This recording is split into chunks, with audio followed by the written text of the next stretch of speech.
If you had any of these toys during the holiday season 40 years ago, consider yourself fortunate to have had a great childhood. Following the unforeseen success from Hasbro's G.I.Joe, a Real American Hero toy line in 1982, the toy manufacturer upped their game with strategies to further promote the military-themed action figures in 1983 by adding more diverse range of figures, including a new team leader. Oh, wait a second. I thought Hawk was in charge. Who's leader of the Joe team? Hawk. America's best. He's in control. Good luck, Joe. Wasn't he good enough to lead the Joes into battle against that ruthless terrorist organization?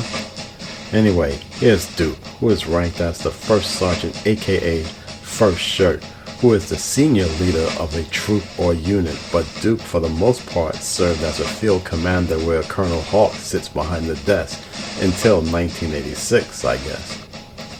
Duke Conrad S. Hauser is an airborne infantry specialist who ran 4 special forces schools. Ain't that special? And regardless of his rank, he's considered one of the boys. The Duke figure was a piecemeal with parts from Doc and Gung Ho, who came with Airborne's backpack and Stalker's M32 Polarizer submachine gun, followed by your standard M1 helmet and a pair of binoculars. Originally, Duke was a mail-in figure who was released in stores soon after. I don't know if Duke was a last-minute addition to coincide with the 5-part animated series, but writer and true creator of G.I. Joe, a Real American Hero, Larry Hama, intended for Stalker to be second in command of the Joes. It has gone on record that Hama always hated Duke, who was kind of like the golden boy of the Joes. But enough about him already.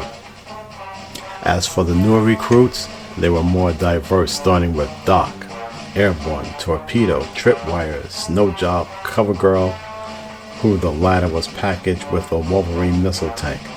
Hasbro, to their credit, expanded the rosters as a means of celebrating ethnic and gender representation. Hasbro implemented more articulation for their figures, as in the swivel arm battle grip, which allowed more opposable options compared to the straight-on Joes. Now, holding an assault rifle looks more dramatic, if not convincing. The Joes weren't the only ones who had an increased roster. Cobra enlisted not one, but 2 major baddies, Major Blood, the one-eyed mercenary, and Destro, Cobra's arms dealer, military advisor, and field commander, who became a thorn in the Joes' side ever since. Destro had a unique design from the open shirt with a ruby jewel necklace, wrist rockets like Star Wars Boba Fett, topped with a chrome mask. Although it was said that the character was inspired from the Man in the Iron Mask, he kinda resembles Clytus from 1980's Flash Gordon, so take it for what you will. Along with a Cobra Hiss tank, Wolverine tank, Sky Striker, Jet Fighter, Dragonfly helicopter, and the fortress-like G.I. Joe headquarters, Hasbro and Sunbow decided to go forward when marketing their flagship line by striking a deal with Marvel Productions, starting with a 5-part miniseries, and the critical reception was unprecedented like never before.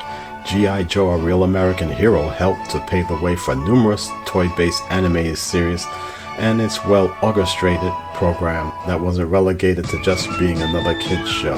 The breathtaking animation accompanied by surreal storytelling, courtesy of Toei Animation and Marvel Productions, further placed the toys not only within the spotlight but pop culture as well. So what began as a toy reboot became a billion-dollar franchise for Hasbro and the father of the action figure, Yo Joe.